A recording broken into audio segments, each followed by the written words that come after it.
Welcome to No Fiction Football, the official podcast of Fantasy World Cup 2026.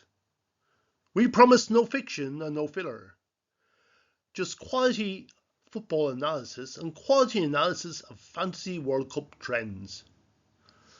Okay, maybe the quality bit is a bit of a stretch. Welcome to episode 2 of No Fiction Football, the companion podcast for Fantasy World Cup 2026. Now, we like to encourage correspondence from all the people who are taking part in Fantasy World Cup this year. Well, actually, we don't really like to encourage it that much because most of the correspondence will involve people going, "Why am I not winning? Why am I last? Why am I doing so badly?" Because you selected a bad team, or because the overpaid footballers who you put your trust in failed to score against Cape Verde or failed to score against DR Congo. That's why. Don't blame us. Okay. Anyway, we will occasionally, if we're in a position to throw in a bit of geographical analysis in doing so, we will occasionally respond to some of your correspondence in No Fiction Football. Now, Canada Mexico World Cup emailed us to say, "Merci beaucoup, Monsieur Fantasy Football. Would you agree that goals should be inversely weighted by population of the country? Brazil would have to return several World Cups and Uruguay would take precedence." On the first part there, should goals be weighted by population? As someone who's picked the second smallest country in this year's World Cup by population, Cape Verde, I'd love to do that. I mean, if Cape Verde got a goal against Uruguay, that would probably turn into maybe 1,000 Fantasy World Cup points for me. So I'd be all for that, but it would be a bit of a challenge to do that. And you know what? We might leave that aside. Interesting point about the number of World Cups. Yes, Brazil, by population, Brazil is the country with the largest population that's ever won the World Cup. Uruguay has a much smaller population, roughly 3.5 million. Brazil's 213 million, so a big disparity between those two countries. But does population equal success in the World Cup? Well, no, not really. If you look at the biggest countries in the world by population, 7 of those countries will not be or are not at this year's World Cup. Only 3 of the largest countries in the world by population are in this year's World Cup, and 2 of those countries have qualified just because they're the hosts. So only 1 of the 10 largest countries by population in the world has actually qualified for this year's World Cup, and that is, of course, Brazil. With a population of 213 or 240 million, around that ballpark. If you look at all the other countries, a lot of them are Asian countries. India didn't even make it into the second or third round of the Asian qualifiers. Most of the other countries made it to the second or third round of the qualifiers, but failed to get any further.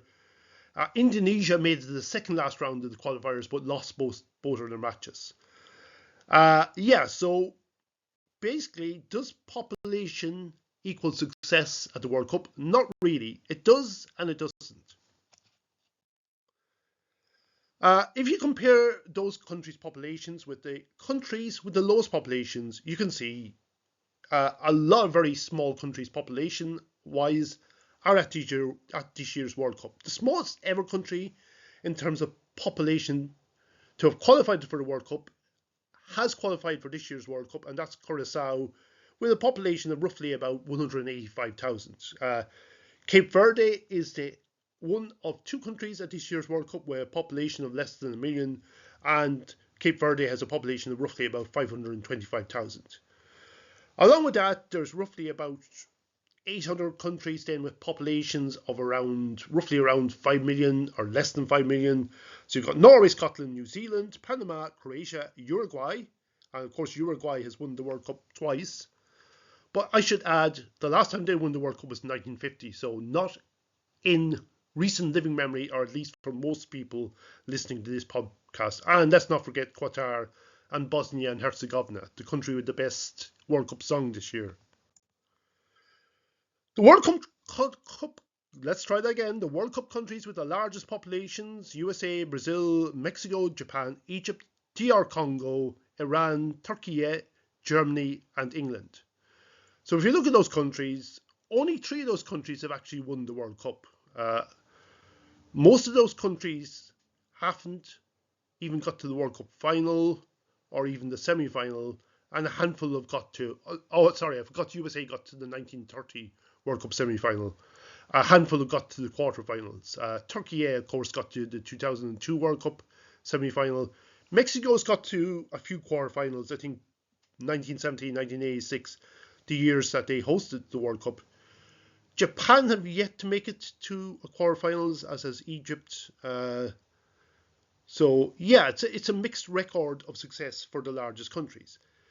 In reality, a typical World Cup winning countries tend to have populations that are bigger than average, with the exception, of course, of Uruguay, but not that much bigger than average. So if you were to rank them population-wise, they tend to be in the top half of the World Cup rankings in terms of population, but in the bottom half of that top half. So roughly, the atypical population range comes from around 45 million, 46 million in the case of Spain and Argentina, up to around 60-something or 80-something million in the case of Germany, France, and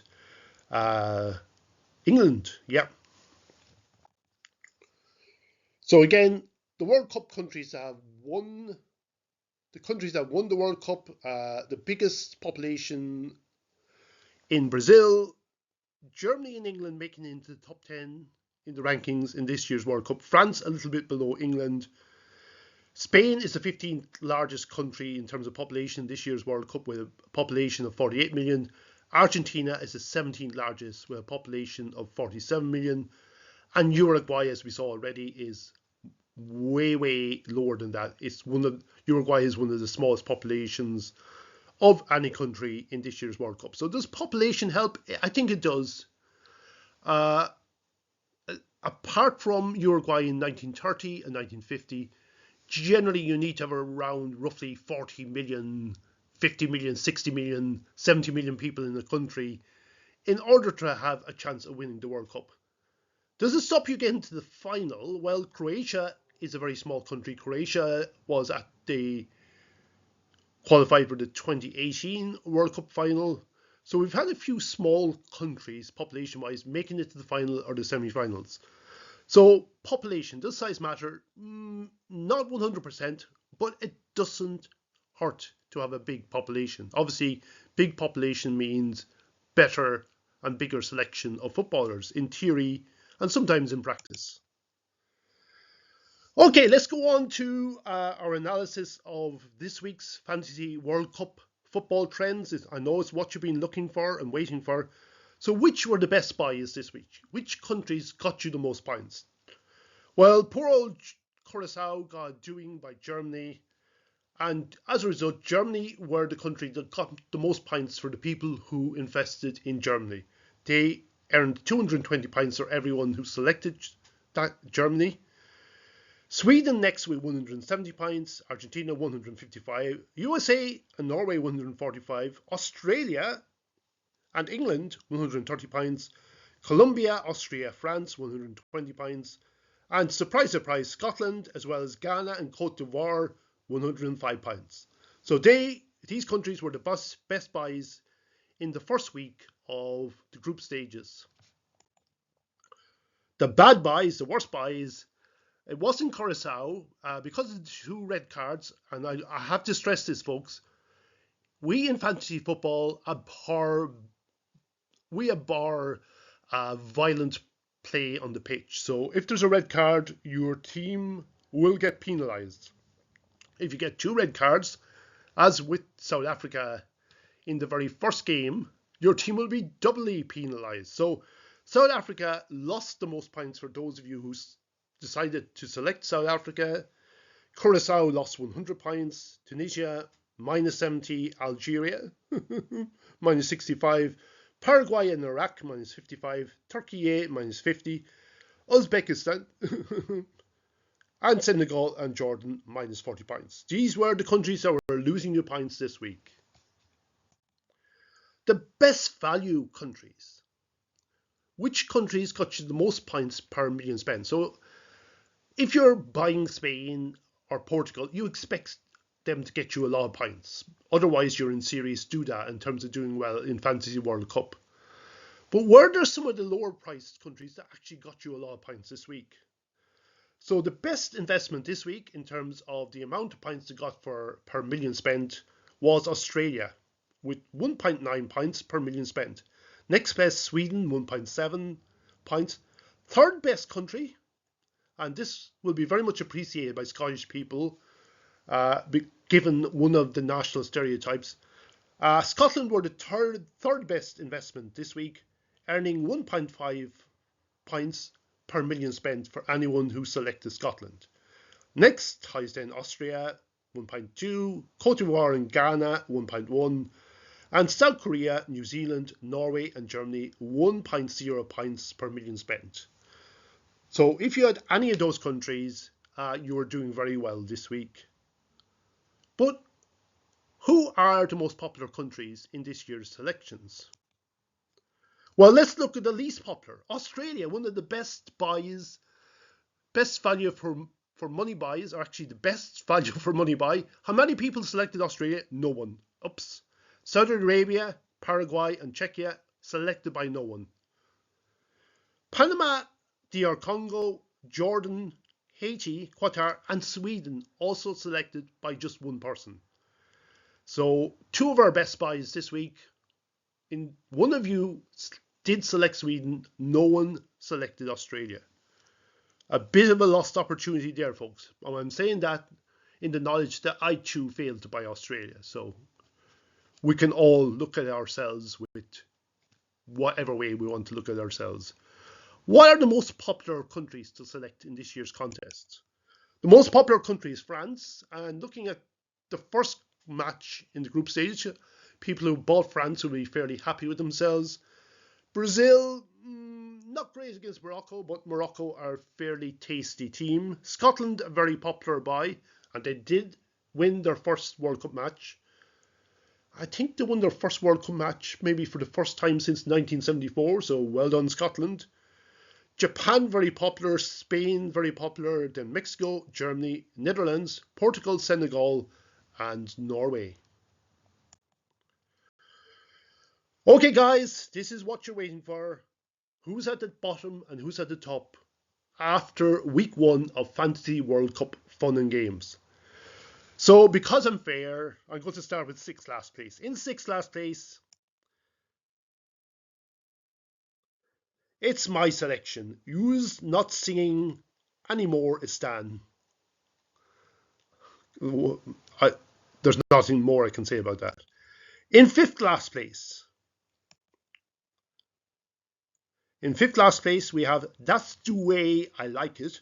I like that team name, in fairness, but they're in 5th last place. In 4th last place, we have Dynamo Darcy. Sorry, Keelan. In 3rd last place, we have Make Scotland Great Again. Sorry, John. In 2nd last place, we have Cacentina Coricat. Sorry, Conchita. Unfortunately, not a psychic World Cup predicting animal. And in last place, drum roll please. In last place, we have Louise's Globetrotters Pitch Edition. Sorry, Louise. Okay, that's the bad news. What about the good news? Who's in the top 6? In 6th place, and the tension's building because I didn't really factor in the transitions here that well. In 6th place,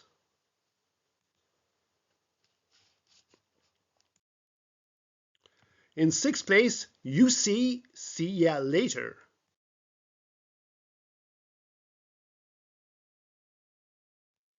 In 5th place,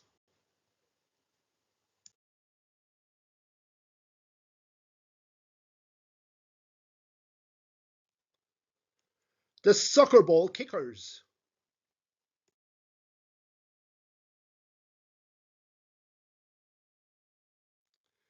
In fourth place,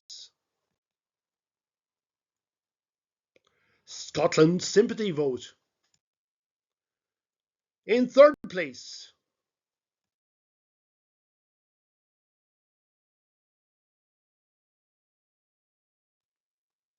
geographically weighted wanderers.